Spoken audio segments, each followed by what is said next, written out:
Oke, ini baru di kebun. Ini baru ngecek pohon yang siap untuk dipangkas. Ini varian Dickson. Varian Dickson ini saya cek tersiernya udah bulet-bulet, udah gemuk-gemuk ini. Dalam waktu dekat siap untuk dipangkas. Ini pohonnya. Jadi pohon ini berumur untuk bulan Maret besok 2022 ini berumur 3 tahun. Jadi untuk sekarang ini belum genap 3 tahun umurnya. Pohonnya segede ini. Ini udah berkali-kali panen, jadi udah lebih dari 5 kali panen untuk jenis ini. Jadi pohon anggur itu produktif terus. Jadi ketika dirawat pohonnya sehat. Pohonnya sehat seperti ini, bisa dipastikan pohonnya akan berumur panjang dan kita bisa untuk melakukan proses pemangkasan dan menghasilkan buah terus-menerus.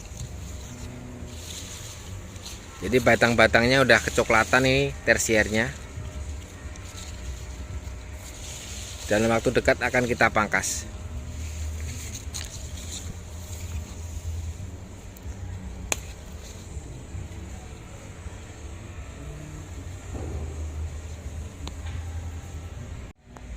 Jadi ini Dicksonnya ya. Untuk yang di sebelah sini juga Dickson. Ini udah 20 hari yang lalu kita pangkas. Kita akan lihat bunganya seperti apa. Jadi memang sengaja kita bikin tidak serentak. Karena apa? Karena memang di sini adalah konsep kebun edukasi.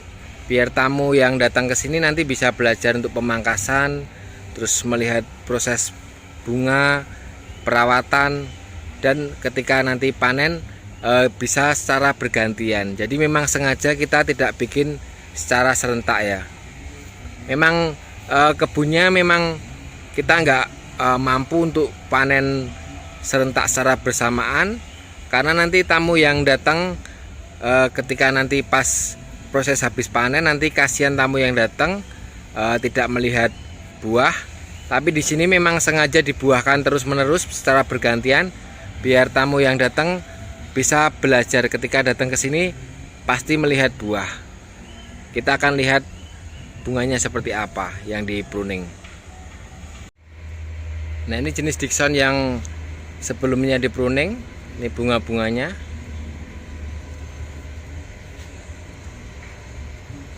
Bunga bermekaran.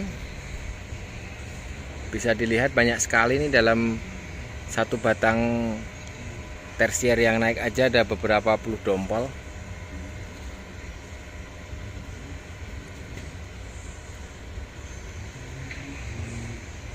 Ini tinggal nunggu proses penyerbukan dan nanti jadi buah. Jadi untuk jenis ini kami nggak pakai GA3 jadi alami, karena memang alami pun untuk jenis Dickson itu buahnya gede, jadi nggak perlu pakai GA3 atau hormon Gibberellin. Buahnya nanti tetap bisa besar maksimal. Jadi alami aja ini. Untuk jenis ini Dickson ini ketika kemarau nanti bisa jadi kismis, dimana rasanya sangat manis sekali. Jadi lebih manis daripada kurma nanti rasanya ketika musim kemarau dan kandungan airnya rendah. Dia jadi kismis yang sangat enak sekali. Ini cukup banyak bunganya. Di pohon yang lain juga bunganya bermekaran nih, banyak sekali.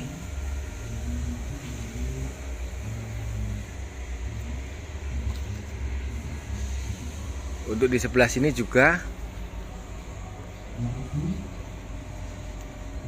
bunga-bunga bermekaran. Nah, ini untuk para pemula nih cocok ditanam. Bisa dipastikan kalau pohon subur ketika dipangkas pasti bawa bunga. Ini 100% pasti bawa bunga kalau jenis ini. karena memang sangat genjah sekali.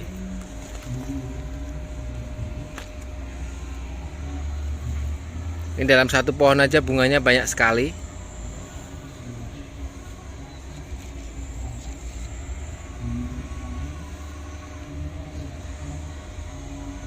Jadi berawal dari bunga ini nanti akan menjadi buah untuk dipanen.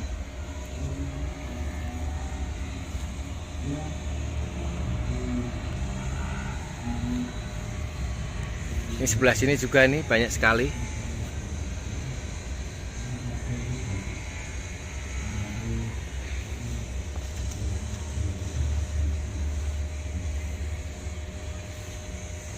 Ini sebelah sini juga ini.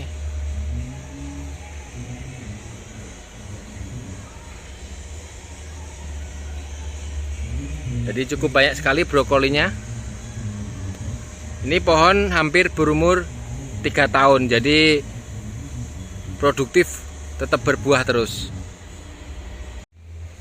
Nah, untuk perawatannya ketika jadi bunga ini yang pasti ketika musim penghujan ataupun kemarau kita bebaskan daun dari jamur. Karena ketika brokoli ini bertumbuh, dia butuh asupan nutrisi dari proses fotosintesis daun ini untuk pengisian dari buah ini. Jadi kita pakai semprot anti jamur rutin. Untuk musim penghujan saya biasanya 5 hari sekali. Kalau musim kemarau bisa 2 minggu sekali. Jadi fleksibel aja. Terus untuk perawatan inseknya, saya biasanya memakai bahan aktifnya abamectin. Tujuannya apa? Tujuannya biar bunga-bunga ini bebas dari hama trip. Jadi nanti hama trip biasanya yang membuat brokoli jadi gosong, terus gagalnya proses penyerbukan. Jadi saya biasanya memakai fungisidanya Amistartop, dan untuk inseknya saya biasanya memakai Abasel. Jadi bisa teman-teman pakai jenis itu. Untuk dosisnya ada dalam kemasan ya. Jadi dalam obat semprot biasanya udah ada takaran cara pakainya, jadi kita bisa aplikasikan. Yang penting dalam dosis yang standar dan tidak terlalu berlebihan. Jadi berlebihan juga membuat bunga nanti bisa jadi gosong. Untuk pupuknya saya biasanya kalau kemarau saya bisa pakai KNO3, tapi karena musim penghujan saya hanya pakainya MKP aja. Jadi ketika hujan tanahnya basah, kita tidak perlu memakai pupuk nitrogen. Jadi kita cukup pakai pupuk MKP. Pupuk generatifnya yang sebelumnya tetap diteruskan aja untuk pengisian dari brokoli-brokoli ini biar jadi buah yang maksimal. Jadi tidak perlu pakai untuk pupuk N lagi ya. Seperti NPK, KNO3 ketika musim penghujan jangan dimasukkan, nanti bisa membuat kulit buah jadi mudah pecah karena kandungan nitrogennya yang tinggi. Jadi cukup pupuk MKP saja.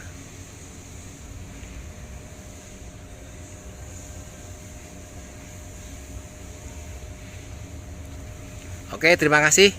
Selamat berkebun. Ini mau cek-cek lagi. Sehat selalu. Salam Jogja Anggur.